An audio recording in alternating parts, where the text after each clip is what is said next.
Next chapter, the energy of aliveness. Why did the bear turn and go away? I thought bears always attacked people who they met out in the wilderness. Bears like peace the same way people do, answered Bear Man. This bear was not afraid of people, and we were not afraid of it, were we? Well, answered David, I was initially afraid, but you were between us, and you had your back to the bear, and you seemed calm and unafraid, and I felt protected by you. Then the bear just turned and went away. We were no threat to the bear, since we wanted nothing from him. And also we respected his realm, replied Bear Man. The bear is a member of my family in the same way that you are now a member of my family. David heard this reply and remained puzzled by it.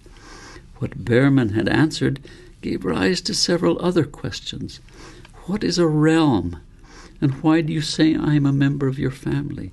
And how can an animal be a member of your family? You are terribly ill, answered Bear Man. His reply shocked David. He felt Bear Man was trying to avoid his questions, and he didn't understand what Bear Man meant, saying that David was terribly ill. And David suddenly became more aware of his own body, but before he could ask more questions, Bear Man continued. Your questions are like an itch that creates more itching, and you keep scratching and scratching. If I were to answer your questions, you would then carry around my answers rather than allowing yourself to learn for yourself, and I would then be in your way.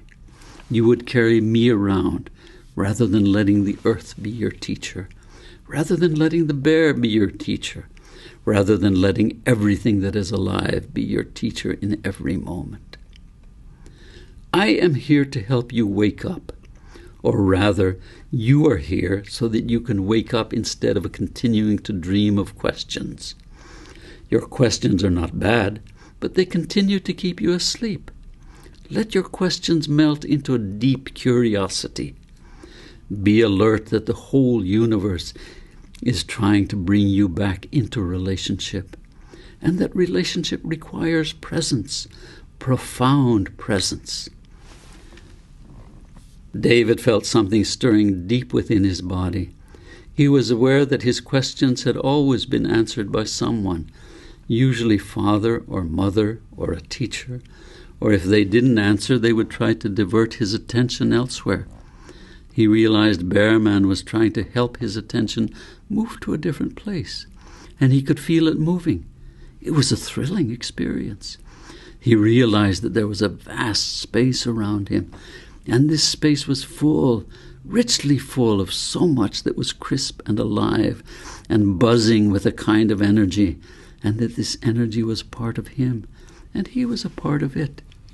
He was not only swimming in a crackling sea of electricity, but he was this energy, and it was him, and it was also everything else, all at once. Everything was simultaneous. David found himself at a loss for words, and he really didn't need any. He realized that Bear Man also didn't need words. Words, in fact, pulled him away from this energy and caged him in his own thinking. Next chapter, the climb. Without another word, Bear Man continued up the mountain that they had been climbing, and David scurried behind him. The mountain was different now. It was alive. And David realized that the mountain was aware of him and of Bear Man, and everything in it and on the mountain was also alive, and they were all in relationship to one another. And they all knew each other's presence. David was thrilled. He had never experienced anything so fully in his life. Embracing the air both on his body and into his lungs, and then gently giving it back to the greater heavens, David's breathing deepened, and his entire body was a single cell pulsating, dancing, loving, moving through a fully tangible space like an eagle floating on the various levels of sky, fully supported by nature and by all of his movements and actions. Yet the movements were not his alone. The mountain had a rhythm, and he and the mountain were dancing together, a single, unified dance. And time itself disappeared into pulsating motion. He occasionally caught sight of Bear Man up ahead, disappearing into the bushes, reappearing on a barely visible path, aware that Bearman was fully aware of him and where he was. And Bear also was glimpsed, but much less frequently. The three of them were doing a dance, but it was much more than the three of them. The mountain itself was the music in a deeply beating rhythm emanating from the drum of the earth.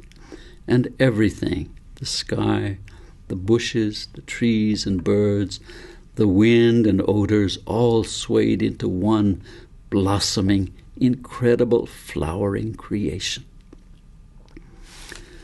Suddenly Bearman was by his side, looking directly at him, looking thoroughly through him, and David realized that the afternoon had disappeared, swallowed by the dance, and it was dusk.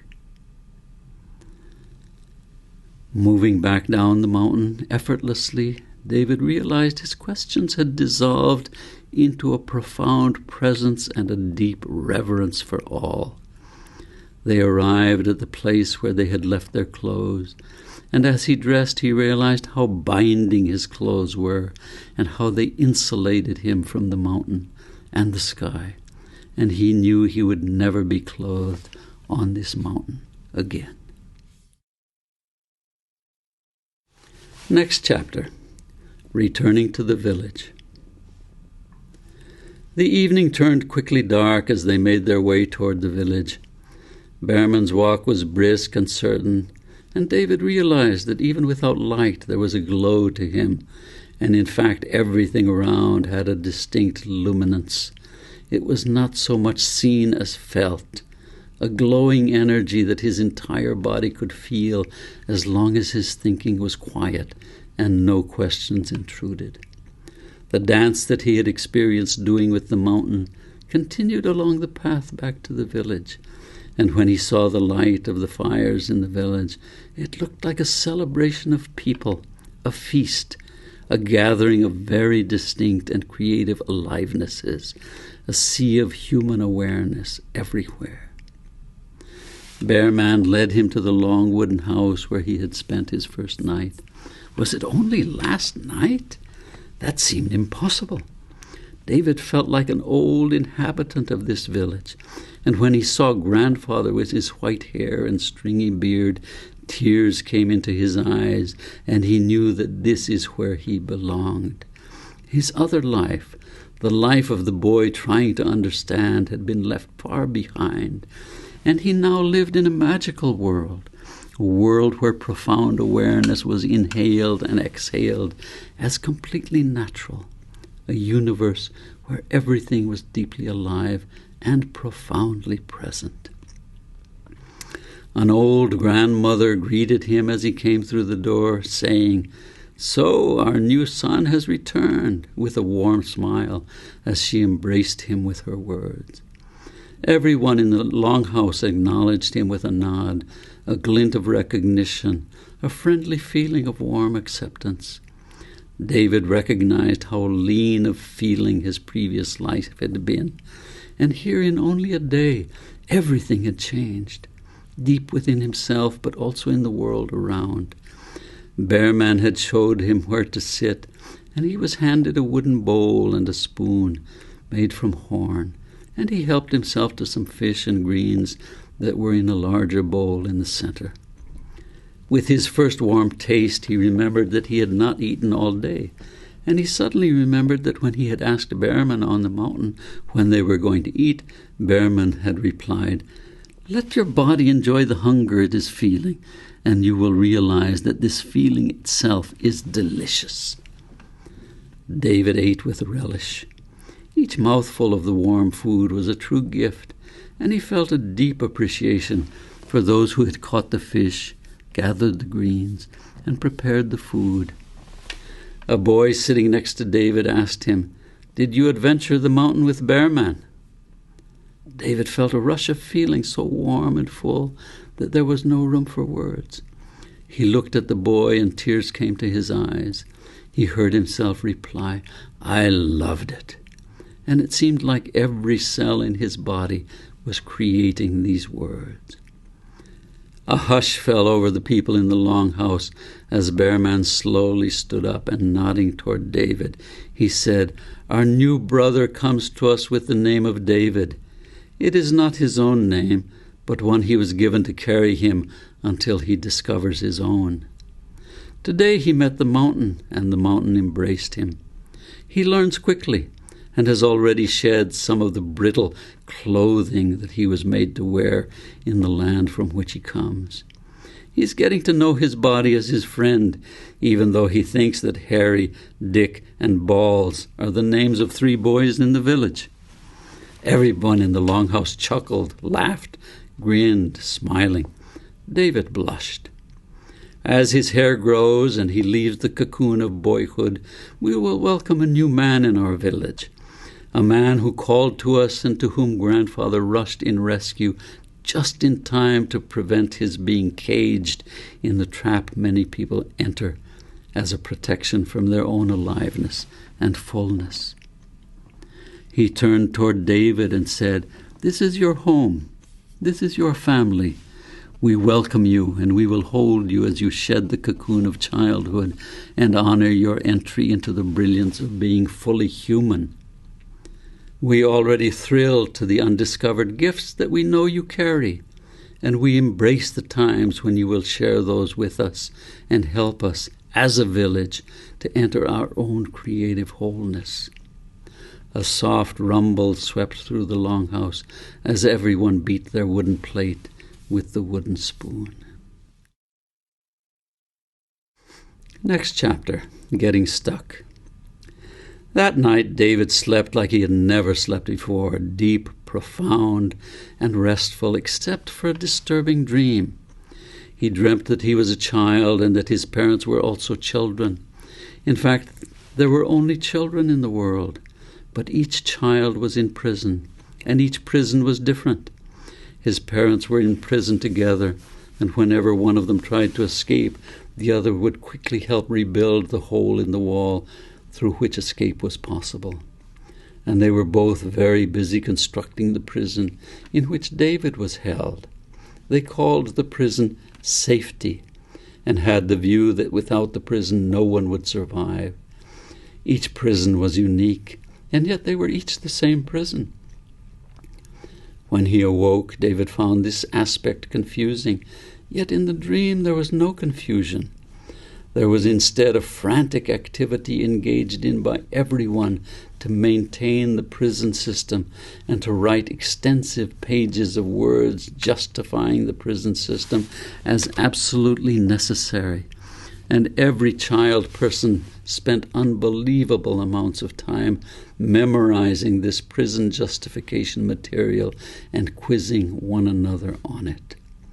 The dream was extremely tiring and endless, and even though he had slept more deeply than ever before, David awoke cross and tired.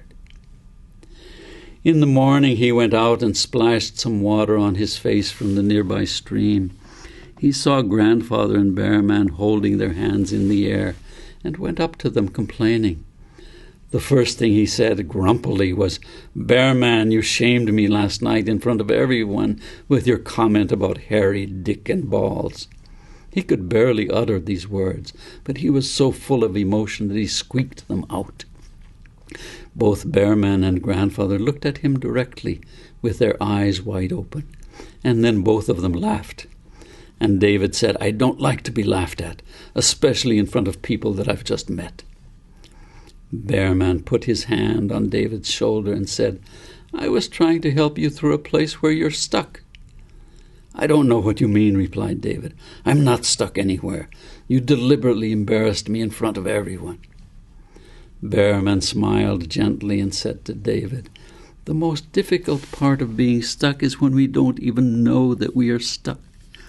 And one of the best lubricants is humor. Humor helps shake our stuckness until it frees itself." "You don't make any sense," said David, "and you're not taking me seriously." "I am taking you more seriously than anyone ever has, or they would never have put you in that prison," said Bearman gently. "Now you're trying to confuse me and to avoid the issue," said David bravely. He realized he had never before spoken so directly to a grown-up. "It's heartwarming to see the power of your presence," said Bearman. David was now even more confused. "You're trying to avoid what I'm saying." "I'm speaking directly to the prison that you're doing your best to protect, and it's good to see the power that you generate. But that power needs to be used for your creative aliveness, because that protection is no longer needed. You no longer live among people that helped you build that prison, the people that taught you it was safe in there, and the people that each built and maintained their own prisons." David became so flustered that tears came to his eyes, and the only thing he could think of was getting away from these people as quickly as he could. Then Grandfather spoke for the first time. "You have lived among people who specialize in building prisons, and they're very blind to what they're doing. And as soon as their children are born, they immediately begin to teach them their specialty and help their own children to begin to build and maintain these prisons. So each child grows up in prison but carries the story that he is free, and that free people are literate." Grandfather emphasized this final word. Something was jarred in David. He listened closely. He felt he was just now waking up. He didn't understand what either of these men were saying, but he did feel as if something had crept in under a blanket and had warmed his heart. Grandfather continued, "The people you were born among are in love with dead words, and in one way or another they force their children to obey these dead words. We live among words that are alive because they come out of people who are alive. A word that is spoken is warm and alive and can be questioned because it is still connected to the person who speaks it. Dead words can no longer be questioned because they're frozen. The person speaking them is not around, and they're frozen by being turned into marks that can be looked at and can last over time, whereas the words you and I speak are gone as soon as we speak them. But you and I can continue to speak, and we understand that neither of us has the right to control the other. We honor our freedom and to think for ourselves and to speak those thoughts, to give them voice. Living thoughts are like leaves in the wind and should be enjoyed for their color and for the power of the wind that moves them. But once our thoughts are carved in stone or printed on paper, they become heavy and frozen and dead. When we obey dead thoughts, we stop thinking for ourselves. Now you carry some dead thoughts, and Bearman was trying to wake you up to this fact, because these thoughts are very heavy. Any dead thought is heavy. Bearman is trying to help you dance with these thoughts so that they can become alive again, and you can decide whether they are worth carrying around and imposing on others. We don't like prisons, and we object to anyone who tries to imprison us in their own thoughts. David was shocked to hear this. He had never before thought of himself as trying to imprison anyone, yet these two men were telling him that he had imprisoned himself, and he still didn't know what or how this had happened. Bearman then said, "You have learned to hide certain parts of yourself. You feel ashamed of the new hair that is growing around your sexual equipment. This change that is happening in you should be respected and honored, not hidden in embarrassment. But you came to us from people that taught you to hide parts of yourself. This is the prison that you continue to create. And I was informing you last night in front of everyone that here we do not create prisons, and that you no longer need to live in yours. I was not telling you to be immodest. Everyone here respects modesty and privacy, but we do not respect prisons." David was amused at having his penis and testicles being called equipment.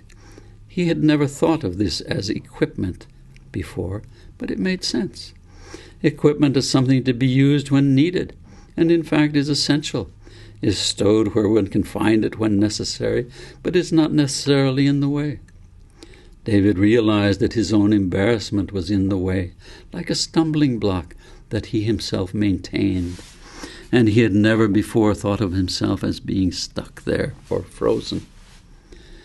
Grandfather seemed to be reading his mind and said, "The people we rescued you from are in love with frozen thoughts and dead thoughts, and they insist on imprisoning their own children in the thoughts that have been previously frozen.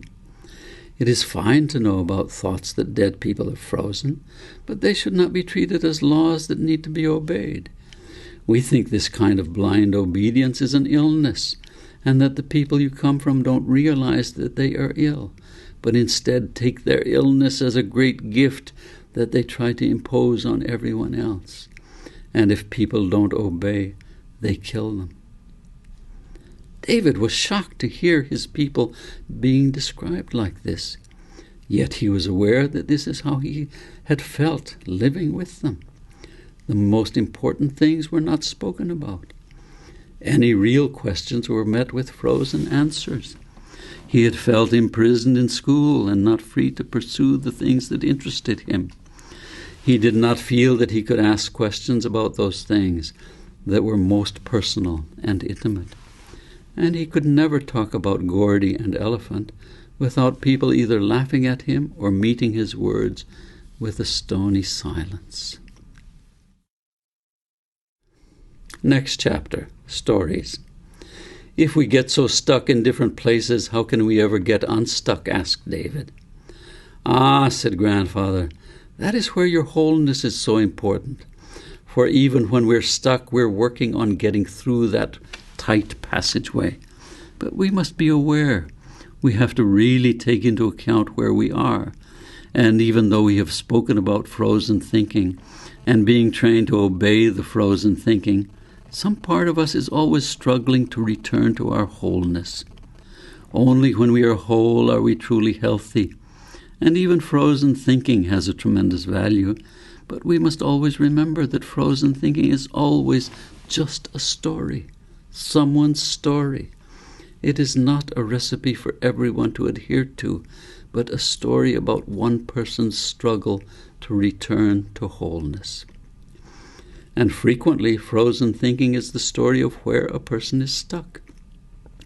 The great struggle that the world has seen since the invention of frozen thinking is between people who have replaced their wholeness with frozen thinking and who would then like to imprison everyone in the world in that same prison. Take you, for example, continued Grandfather. Gordy and Elephant were there to remind you of your wholeness, and they were constantly suggesting ways that you could be with people who were stuck without abandoning your struggle for wholeness. David was shocked. He had never told Grandfather about Gordy or about Elephant. "How did you know about Gordy and Elephant?" "I used to talk to my mother and father about Gordy until they started smirking whenever I mentioned him. So I thought something was wrong and kept quiet. But I have never told anyone in the world about Elephant. How did you know?" "A person who is whole can look into another person and see inside," answered Grandfather simply.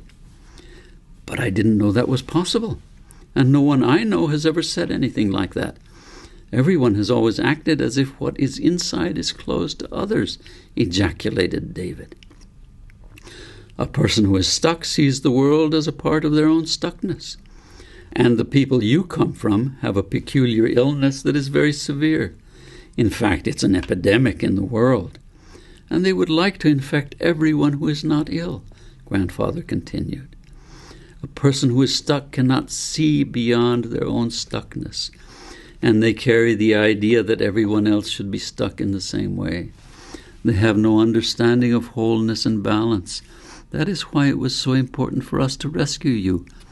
Elephant helped you see beyond the frozen places where others lived, but you were on the verge of being imprisoned forever when we heard your cry." "But I still don't understand," cried David. "How could you know from so far away what I was going through?" "Ah, understanding," said Grandfather. "Stuck people put so much energy into understanding. But it is only one way of thinking. There are deeper ways to know than understanding." "Poor understanding," said Grandfather with sympathy. "We've made it carry such a heavy load of responsibility. Perhaps we should give it a rest and let it recover so that it can return to its rightful place in our balance." David was beginning to think that he had landed in a place where Grandfather and the Bear Man were completely crazy.